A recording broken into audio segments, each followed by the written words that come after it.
செய்தி வாடகை வீடு விவகாரத்தில் தலையிட்டதாக நடிகர் தனுஷுக்கு எதிராக தொடரப்பட்ட வழக்கு இரு தரப்பிற்கிடையே சமரசம் ஏற்பட்டதை அடுத்து முடித்து வைத்திருக்கிறது சென்னை உயர்நீதிமன்றம்.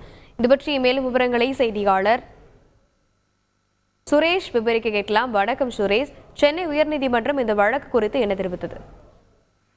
வணக்கம். சென்னை போயஸ் தோட்டத்தில் நளினா ராமலட்சுமி என்பவருக்கு சொந்தமான வீட்டில் கடந்த 2002ஆம் ஆண்டு முதல் அஜய்குமார் லோனாவத் என்பவர் வசித்து வருகிறார். வாடகைக்கு வசித்து வரக்கூடிய நிலையில கடந்த ஆண்டு ஆகஸ்ட் மாதம் அவருடைய வீட்டுக்கு வந்த நபர்கள் அந்த வீட்டை நடிகர் தனுஷ் வாங்கியிருக்கிறது காரணத்தினால் உடனடியாக காலி செய்ய வேண்டும் என்று தெரிவித்திருக்கிறார்கள். இதற்கு அஜய்குமார் எதிர்ப்பு தெரிவித்து சென்னை உயர்நீதிமன்றத்தில் மனு தாக்கல் செய்திருக்கிறார். அந்த மனுவில் 2024ஆம் ஆண்டு ஜனவரி வரைக்கும் இந்த ஒப்பந்தம் இருக்கக்கூடிய நிலையில காலி செய்ய மறுத்ததால் தங்களுடைய வீட்டின் மின் இணைப்பு குடிநீர் இணைப்பு துண்டிக்கப்பட்டதாகவும் முறையாக வாடகை செலுத்தி வந்த நிலையில் எந்த முன்னறிவிப்புமின்றி காலி செய்ய சொன்னது சட்டவிரோதமானது என்பதால் இந்த வீட்டு விவகாரத்தில் தலையிட நடிகர் தனுஷ் உள்ளிட்டோருக்கு தடை விதிக்க வேண்டும் என்று அந்த மனுவில் அவர் கோரிக்கை விடுத்திருந்தார்.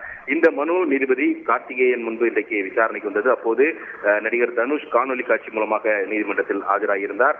அவர் தரப்பில் ஆஜரான வழக்கறிஞர் விஜயன் சுப்பிரமணியன் மனுதாரருக்கும் தங்களுக்கும் அதாவது தனுஷ் தரப்புக்கும் இடையே சமரசம் ஏற்பட்டு விட்டதாகவும் கடந்த 31ஆம் தேதியே வீட்டின் சாவி தங்களிடம் ஒப்படைக்கப்பட்டு விட்டதாகவும் தெரிவித்தார். இதை பதிவு செய்து கொண்ட நீதிபதி நடிகர் தனுஷுக்கு எதிராக தொடரப்பட்ட இந்த வழக்கை முடித்து வைத்து உத்தரவிட்டிருக்கிறார்.